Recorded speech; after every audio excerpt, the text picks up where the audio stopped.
yang akan kita bahas tentang instrumentasi. Apa itu instrumentasi? Lalu apa itu IoT? Apa itu things? Nah, mungkin IoT itu bagian dari instrumentasi atau instrumentasi subordinat dari IoT. Baiklah, kita coba, kita diskusikan. Kita mulai dengan melihat kondisi saat ini. Nah, saat ini di dunia komputer yang terjadi tidak hanya sekedar revolusi komputer. Kenapa? Salah satu alasannya adalah Internet of Things, atau yang disebut dengan IoT, atau biasa dibaca IoT.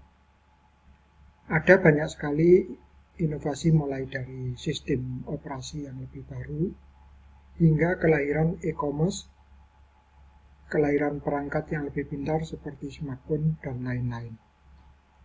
Kali ini kita akan membahas berbagai konsep yang membentuk IoT itu sendiri dalam kaitannya dengan instrumentasi dan kasus penggunaannya. Nah, kita akan melihat apa itu IoT, apa itu blok bangunan, dan perangkat keras ataupun perangkat lunak IoT yang terlibat dalam teknologi yang sedang tren saat ini. Juga kita akan mencoba membahas beberapa contoh kasus penggunaan IoT untuk memahami bagaimana dan dengan cara apa sehingga kita bisa mengenal dan mempergunakannya atau mengaplikasikannya IoT secara lebih baik. Nah, secara istilah, pengertian dan penjelasan tentang Internet of Things ini, IoT atau Internet of Things pertama kali dikenalkan oleh, jadi istilah IoT pertama kali dikenalkan atau disampaikan oleh Kevin Ashton pada tahun sekitar 1999. Nah, IoT dapat digambarkan dalam sebuah kumpulan perangkat yang terhubung ke perangkat lain pada jaringan internet. Perangkat tersebut terdiri dari things yang bertugas untuk merekam data pada sebuah lingkungan atau objek. Hasil rekaman yang berupa data kemudian diteruskan atau dikirim ke sebuah aplikasi yang berada pada internet. Data yang didapat berikutnya diolah lebih lanjut untuk menampilkan informasi yang tersimpan di balik sekumpulan data. Nah, manfaat penerapan IoT ini, kemudian manfaat data dari sebuah lingkungan, juga memungkinkan akses data dari manapun dan kapanpun. Nah, ini yang mengakibatkan IoT begitu cepat perkembangannya. Nah, dari pendapat lain atau definisi lain yang dikemukakan oleh Texas Instruments, yang ini IoT dikaitkan dengan instrumentasi itu sendiri, di mana IoT itu dianggap sebagai instrumentasi yang terlibat mulai dari sensor hingga cloud.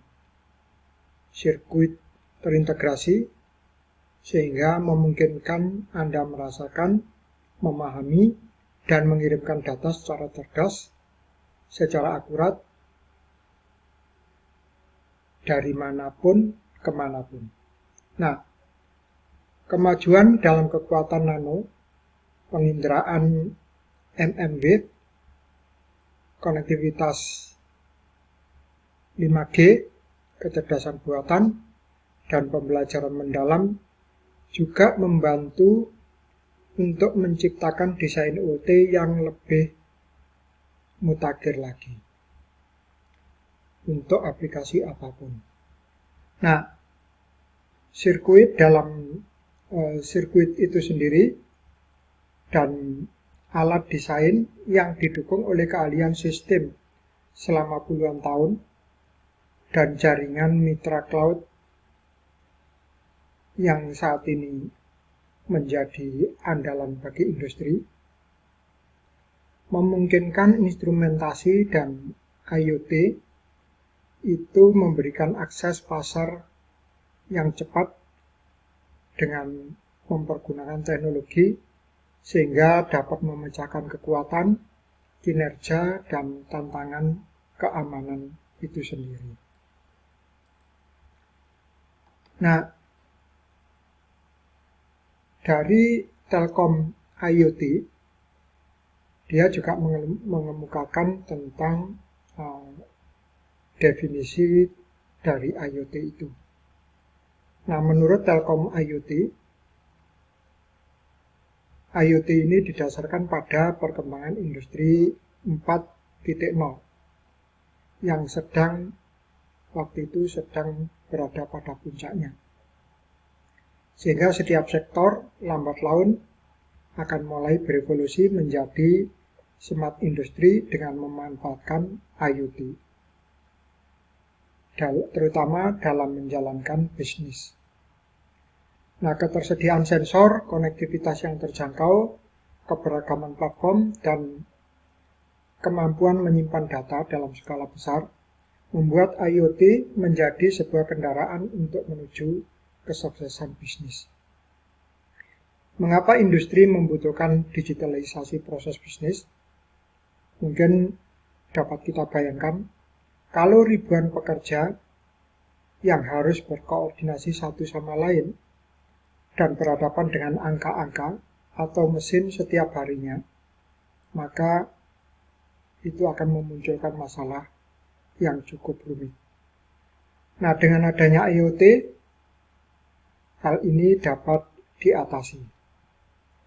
Nah, adanya disrupsi di salah satu lini, misalkan pada jaringan atau pada industri yang memiliki ribuan pekerja dan ribuan device, akan berakibat kerugian dari segi waktu bahkan biaya, sehingga perlu suatu sistem yang menghubungkan antar perangkat yang jumlahnya ribuan tersebut. Bahkan tidak hanya menghubungkan perangkat saja, tetapi juga menghubungkan dengan penggunanya atau usernya. Nah, kalau kita gambarkan Internet of Things sebagai sebuah kumpulan perangkat yang terhubung ke perangkat lain pada jaringan internet, maka perangkat itu sendiri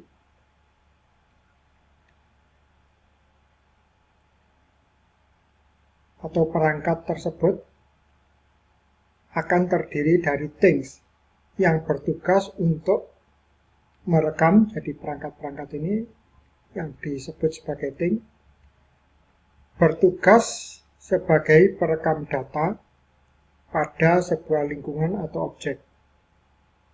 Things bisa berupa tidak hanya device atau perangkat keras, tapi juga bisa berupa berbagai device control,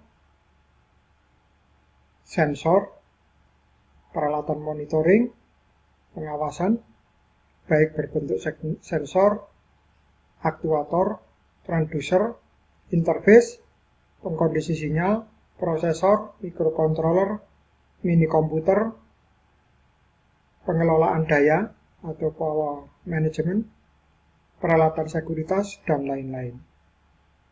Yang biasanya, yang dulunya, peralatan-peralatan seperti itu disebut sebagai instrumentasi.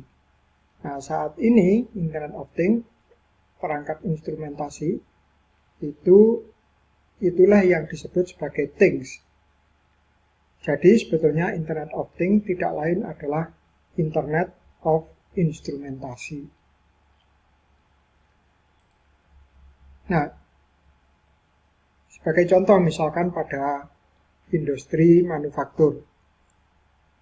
Pada industri manufaktur menggunakan IoT dalam konteks mode sensor, PLC atau Programmable Logic Controller, SCADA, Supervisory Control and Data Acquisition, saat ini mulai bertransformasi menjadi IoT di era industri 4.0 yang sedang menuju ke 5.0.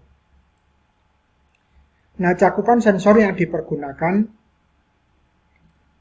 juga makin banyak. Yang jumlahnya atau sensor-sensor tersebut jumlahnya semakin banyak dengan kemudahan implementasi IoT. Juga perangkat analisisnya dikomputasi, terutama komputasi awan, sehingga mampu mendeteksi dan melakukan perawatan preventif, juga bisa menjangkau sampai ke level misalkan motor listrik daya tinggi untuk mendeteksi tingkat keausan, panas, getaran, dan lain-lainnya. Jadi,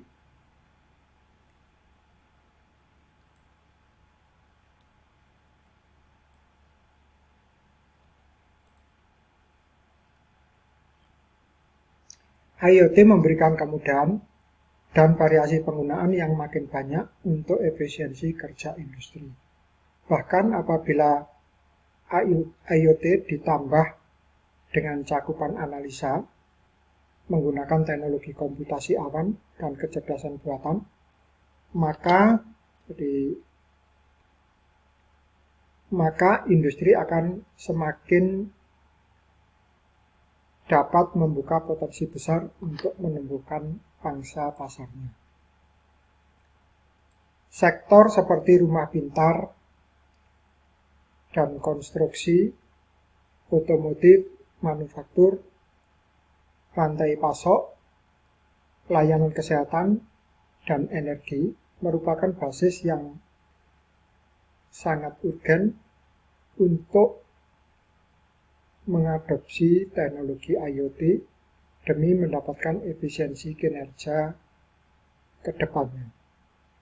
Sekedar catatan misalkan firma riset pasar internasional Data Corporation atau yang biasa disingkat dengan IDC itu memprediksi pengeluaran perusahaan secara global dalam mengadopsi IoT bisa mencapai 1,1 triliun US dollar atau sekitar 15.730 triliun pada tahun 2023. Sehingga IoT itu akan menjadi motor industri dan bisnis di tahun-tahun saat ini.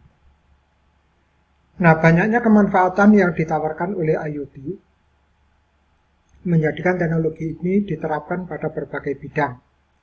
Contohnya,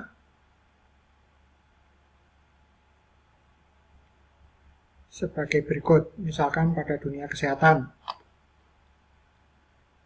IoT diterapkan pada sistem pemantauan kondisi kesehatan dari seorang pasien secara terus-menerus dan berkala. Sehingga pasien tidak harus menginap di rumah sakit, tapi dimanapun dia akan dimonitor kondisi kesehatannya. Nah, hal ini hanya dapat dicapai dengan memanfaatkan sensor kesehatan yang terhubung dalam sistem pemantauan pada rumah sakit yang diberikan kepada pasien. Pada dunia pertanian misalkan,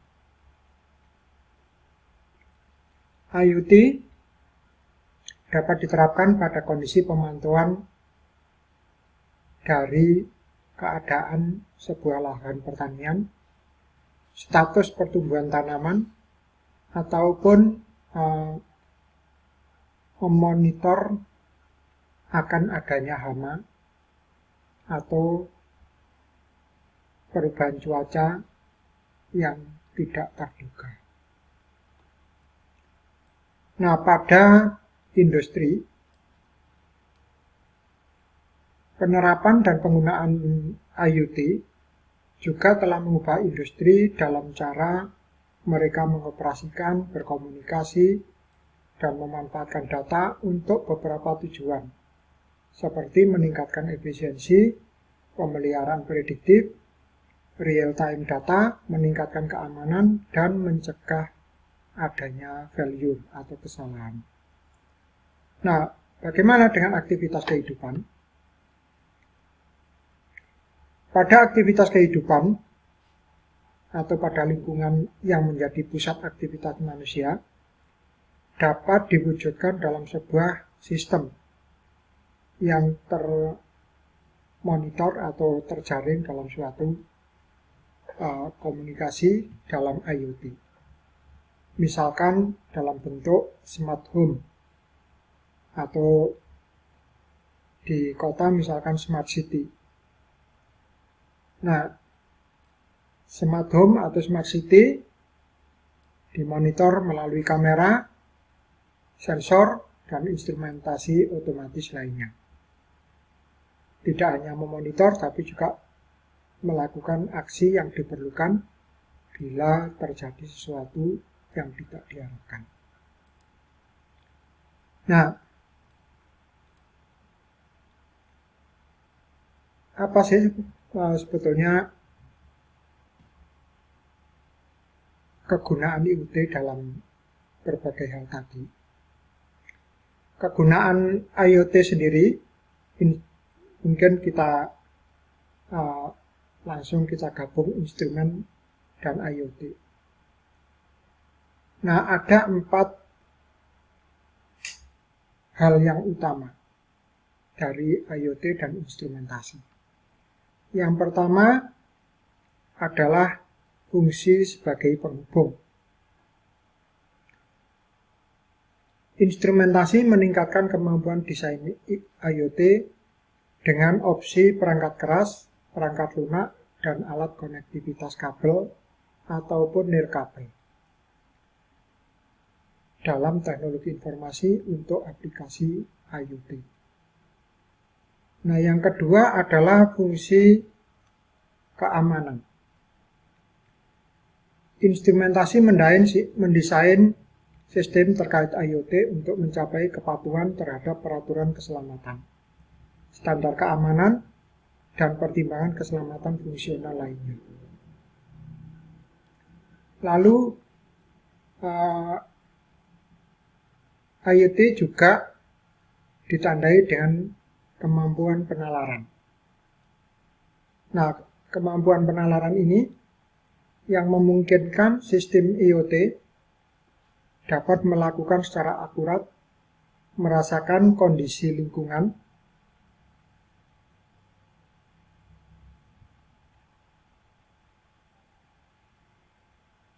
yang cukup kompleks, yang seringkali dalam pengaturan yang paling terbatas adalah keterbatasan ruang dan daya.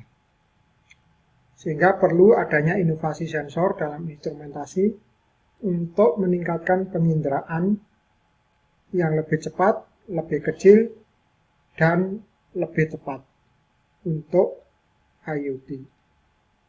Sehingga instrumentasi yang tergabung dalam IoT harus ditandai dengan kemampuan penginderaan, kecepatan, ukuran yang kecil, dan lebih tepat dan akurat. Lalu, instrumentasi itu harus memiliki kekuatan,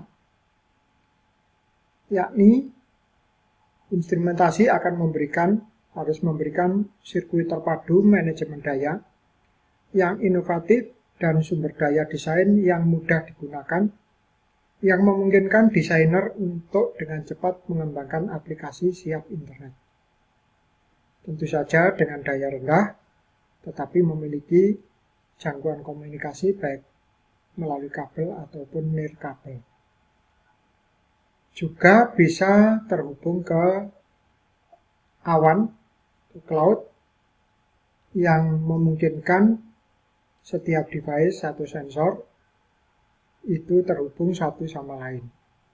Misalkan dengan memanfaatkan BLE, Bluetooth Low Energy, Wi-Fi modul dengan low energy, dan segala macamnya. Yang diharapkan peralatan komunikasi tersebut memiliki energi rendah dan memiliki kemampuan sebagai gateway dan server. Jadi meskipun alatnya kecil, perlu memiliki kemampuan gateway dan server, sehingga tidak tergantung pada keberadaan komputer secara in situ. Nah, dari beberapa literatur, IoT itu bisa terbagi menjadi beberapa layer. Nah, lapisan atau layer tersebut terdiri dari 5. Yang paling atas itu disebut dengan business layer. Yang kedua itu adalah application layer. Yang ketiga adalah lapisan tengah atau middleware layer. Kemudian yang keempat lapisan jaringan, dan yang kelima adalah lapisan persepsi.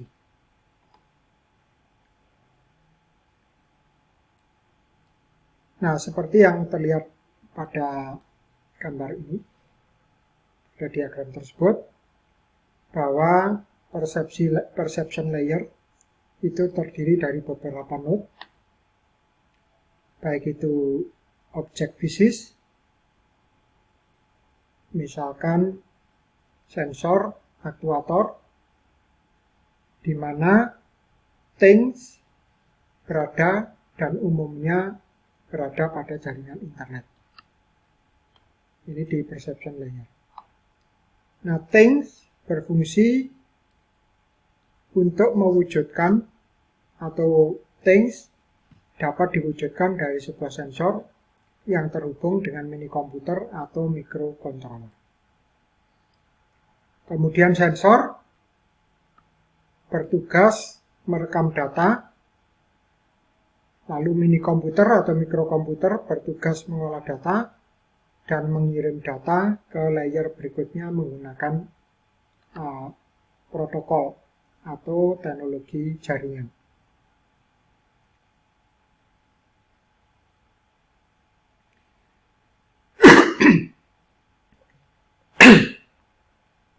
Nah, karakteristik umum dari node sensor adalah sumber daya yang terbatas dari segi komputasi dan utilitas perangkat. Nah, itu yang sehingga memerlukan adanya jaringan yang mampu melakukan pengolahan data secara meluas, di situ menuju ke middle layer. Nah, di dalamnya mengandung unit pengambilan keputusan dan proses pengolahan data atau di data analytics. Lalu yang berikutnya adalah application layer dan business layer. Nah, bagaimana sih komunikasi antar IoT dengan jaringan atau internet? Kira-kira alur komunikasinya bisa digambarkan dalam block diagram seperti ini. Jadi komunikasi antara satu entitas pada IoT dijembatani oleh media komunikasi dan protokol komunikasi. Media komunikasi yang umum digunakan pada IoT adalah jaringan berbasis nirkabel. Kenapa? Karena jaringan berbasis nirkabel memungkinkan penempatan perangkat secara dinamis, artinya tidak terpaku pada suatu lokasi. Juga di situ terdapat tantangan terkait keterbatasan sumber daya yang menjadi karakteristik dari perangkat yang disebut things. Sehingga menjadi dasar dalam pemilihan media komunikasi yang menawarkan penggunaan daya rendah. Contohnya beberapa perangkat dengan kode standar, misalkan 802.15.4. Itu adalah kode standar untuk perangkat komunikasi berdaya rendah. Kemudian pada perangkat yang mampu bekerja dengan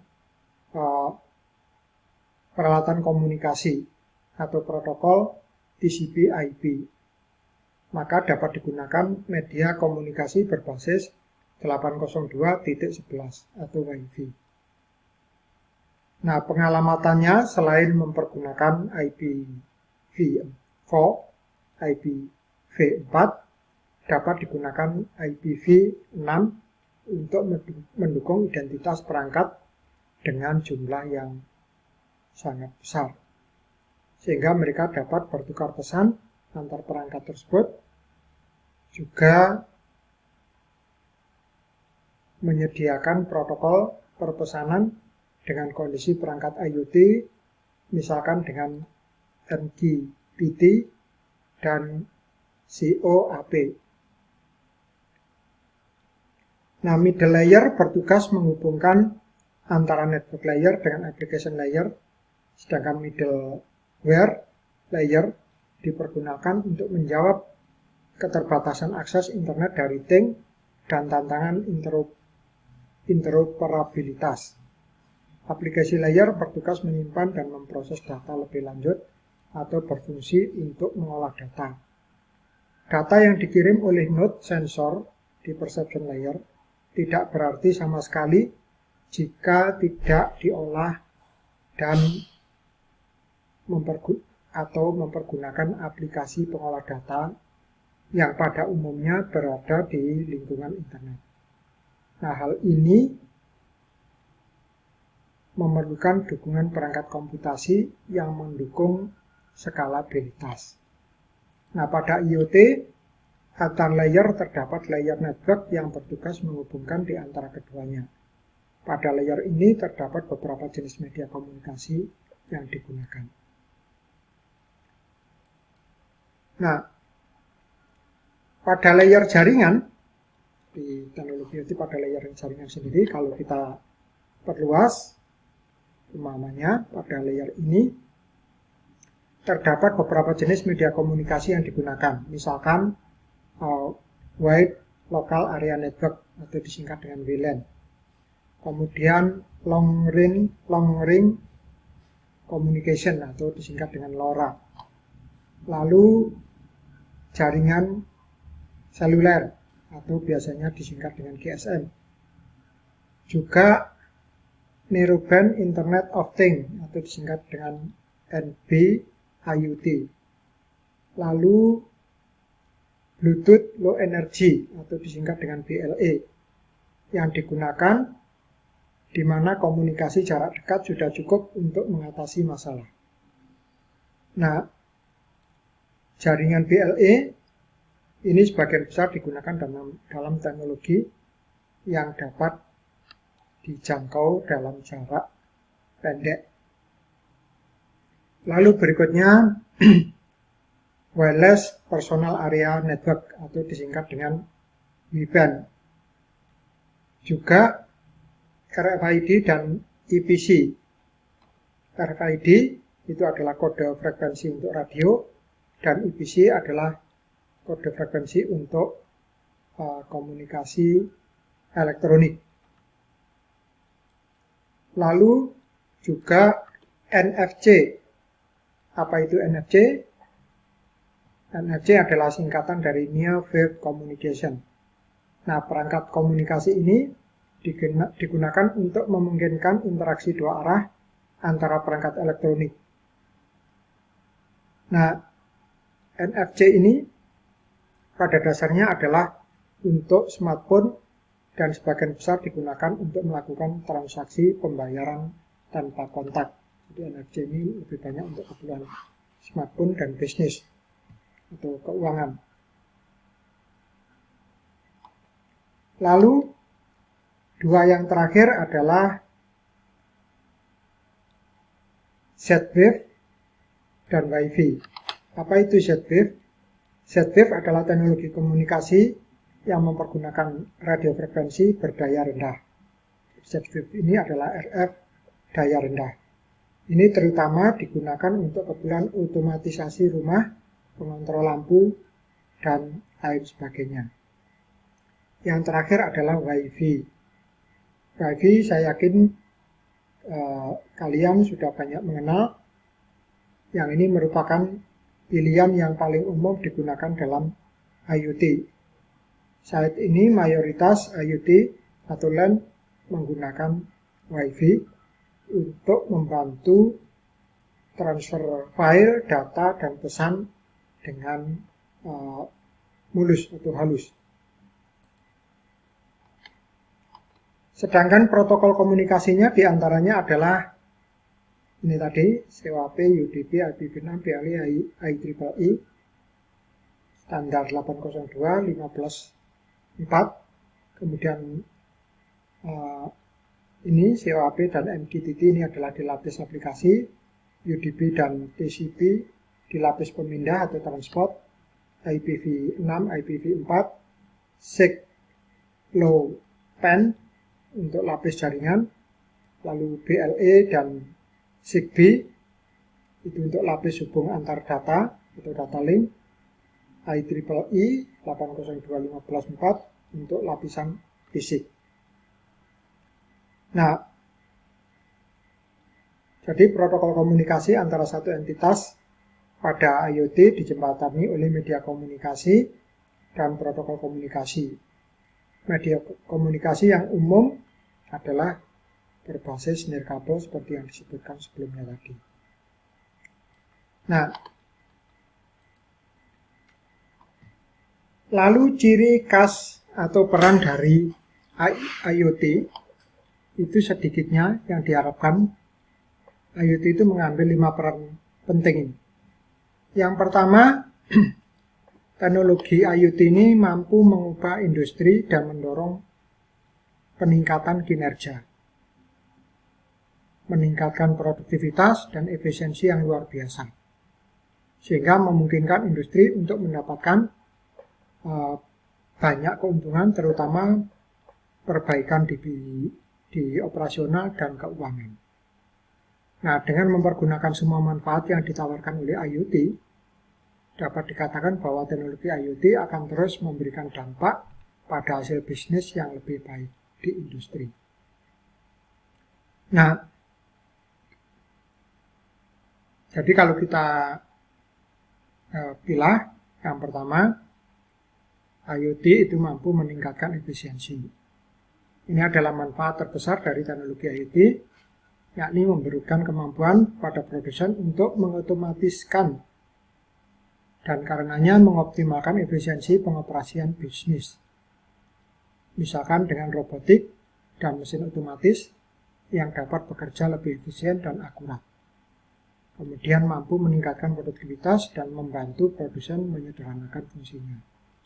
Selain itu, mesin fisik dapat dihubungkan ke perangkat lunak melalui sensor yang memantau kinerja secara konstan. Hal ini memungkinkan produsen memiliki wawasan yang lebih baik tentang kinerja operasional masing-masing bagian peralatan serta seluruh armadanya.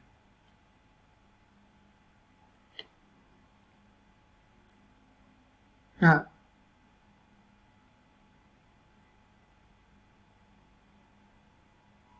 lalu yang berikutnya adalah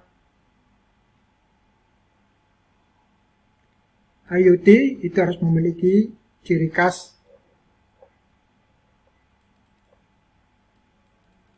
memiliki kemampuan pemeliharaan prediktif. Apa yang dimaksud dengan pemeliharaan prediktif? Nah, di sini kekurangnya pemeliharaan yang tepat dan prediktif dapat menyebabkan masalah yang cukup besar atau masalah atau perubahan yang drastis. Misalkan ketika pemeliharaan di dunia manufaktur tidak bersifat reaktif dan tidak proaktif, maka produsen akan terjebak dalam upaya mengidentifikasi apa masalahnya, bagaimana memperbaikinya, dan berapa biayanya. Dengan pemeliharaan prediktif yang didukung oleh solusi IoT, semua masalah tersebut dapat diatasi. Sehingga ketika kinerja dan fungsi mesin dipantau secara konsisten, pabrikan dapat membuat data besar, data dasar. Nah, dari data dasar ini yang kemudian akan diolah menjadi informasi yang perusahaan butuhkan untuk melihat masalah apapun sebelum suatu kejadian atau permasalahan muncul dalam industri tersebut. Sehingga kita bisa melakukan prediksi terhadap masalah sebelum masalah itu muncul. Yang ketiga adalah real time. Apa yang dimaksud real time? Bahwa teknologi IoT memungkinkan ketersediaan data, jadi memungkinkan ketersediaan data yang bersifat memasok data secara real time. Sehingga perangkat IoT membuat perusahaan lebih mudah untuk melacak produk dan ketersediaannya, serta melihat perlambatan dan ketidakefisienan dengan menghubungkan pabrik ke pemasok peralatan, sehingga semua pihak yang terlibat dalam rantai pasokan dapat melacak aliran material dan waktu siklus produksi. Nah, solusi ini juga dapat melacak data operasional ke produsen peralatan asli dan teknisi lapangan yang memungkinkan manajer operasi mengatur unit pabrik dari jarak jauh dan memanfaatkan otomatisasi proses dan pengoptimalan. Oleh karena itu, teknologi IoT akan memudahkan alur kerja sehari-hari. Yang keempat, IoT meningkatkan keamanan. Jadi salah satu cirinya adalah kemampuan meningkatkan keamanan. Kenapa?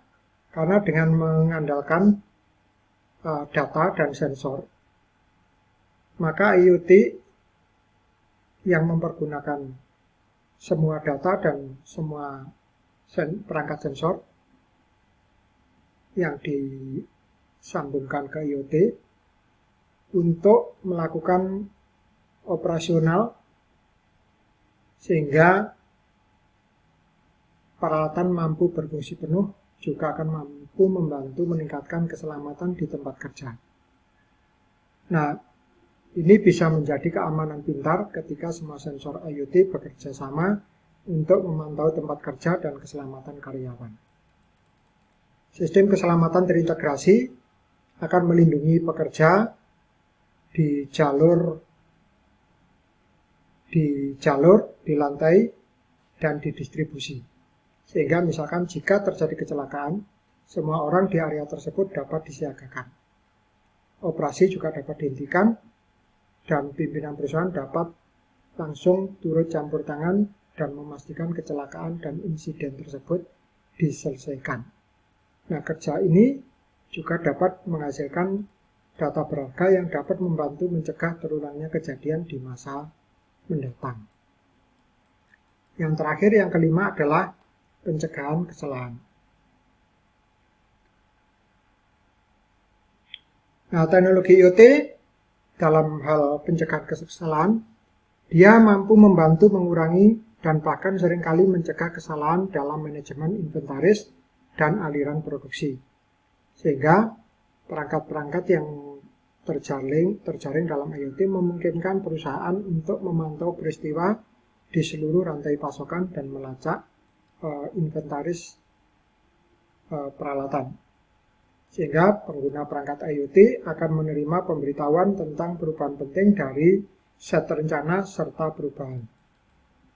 Hal ini memungkinkan visibilitas di banyak saluran ke dalam inventaris dan memberi manajer ukuran dan perkiraan material yang realistis.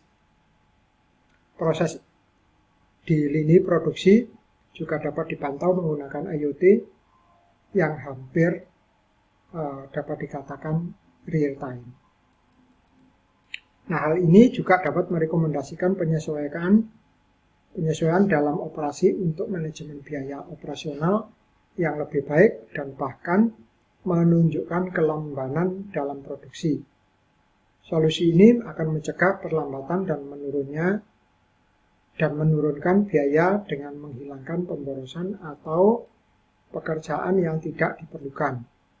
Sehingga munculnya IoT industri akan membawa industri masa depan menjadi kenyataan. Yakni di masa depan para ahli percaya bahwa teknologi IoT akan meningkatkan tingkat produksi dan inovasi industri secara lebih jauh atau lebih mutakhir. Nah, kalau kita rangkum, maka kita bisa melihat bahwa IoT itu bisa dipergunakan di segala lini kehidupan. Sehingga IoT dapat dikatakan menemukan penggunaannya di hampir semua vertikal bisnis, baik itu kesehatan, perjalanan, pendidikan, real estate, retail, ekonomi, industri. Nah, teknologi IoT ini juga telah membuka pintu bagi semua orang untuk memanfaatkan dan membuat masa depan yang lebih baik bagi diri mereka sendiri. Dalam banyak prosesnya, seluruh industri telah mengalami pergeseran besar yang menyebabkan cukup banyak revolusi. Nah, hal ini adalah merupakan terobosan perubahan yang dibawa oleh IoT yang telah menyebabkan berbagai perubahan di seluruh proses sekaligus. Ada berbagai kasus penggunaan yang dapat diidentifikasi seperti yang ditunjukkan ini. Jadi ada misalkan di perawatan kesehatan, IoT dapat mengevaluasi apakah ada kemungkinan pasien rentan terhadap penyakit kronis berdasarkan riwayat medisnya.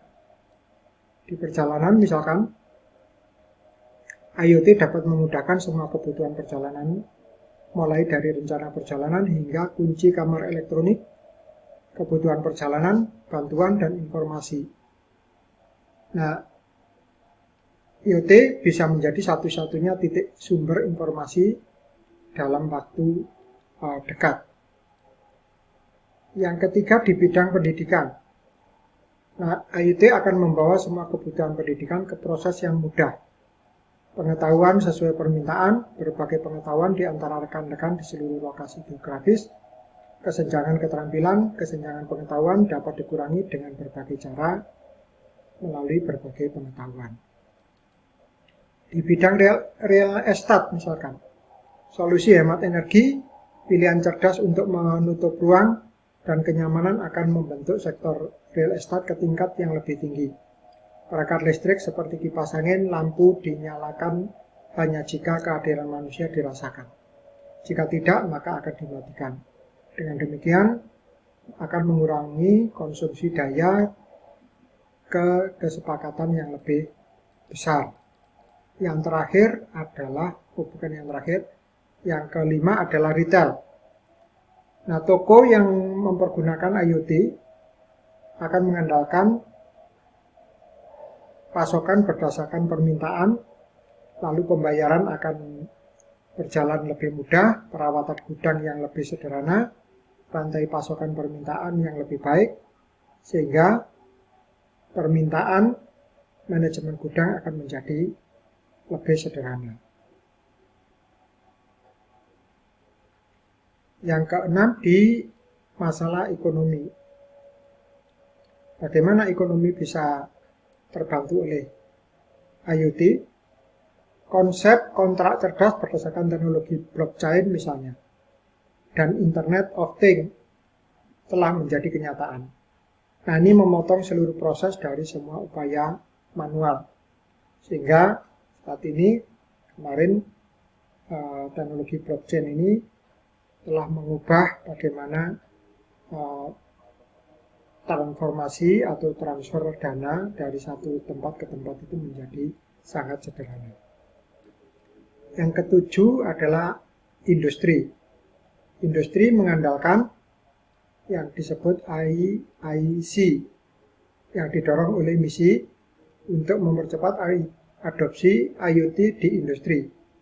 IIC ini adalah konsorsium yang dibuat oleh konsorsium industri untuk mempercepat penggunaan IoT. Nah, IIC ini dicapai melalui kombinasi kerangka kerja praktek terbaik dan testbed mutakhir yang menguji teknologi dan model bisnis baru dengan cara baru. Nah, IIC ini berfokus untuk mendorong penerapan solusi teknologi inovatif yang mengubah bisnis secara digital. Organisasi industri besar yang membutuhkan sumber penyedia informasi dan teknologi yang terpercaya telah beralih ke IIC dan anggotanya untuk mendapatkan dukungan, kredibilitas, dan panduan dalam mempergunakan IoT. Nah, berikut sampai di sini bahasan kita, pengenalan tentang IoT. Sampai ketemu di edisi berikutnya yang akan menjelaskan tentang berbagai aplikasi dalam kehidupan sehari-hari, contoh-contoh penggunaan IoT dalam kehidupan sehari-hari. Nah, silakan Anda menekan tombol subscribe bila tidak ingin ketinggalan terhadap informasi tentang IoT ini dan informasi terkait IoT yang lebih jauh lagi, terutama aplikasi-aplikasinya untuk industri. Terima kasih atas perhatiannya. Sampai ketemu di lain kesempatan.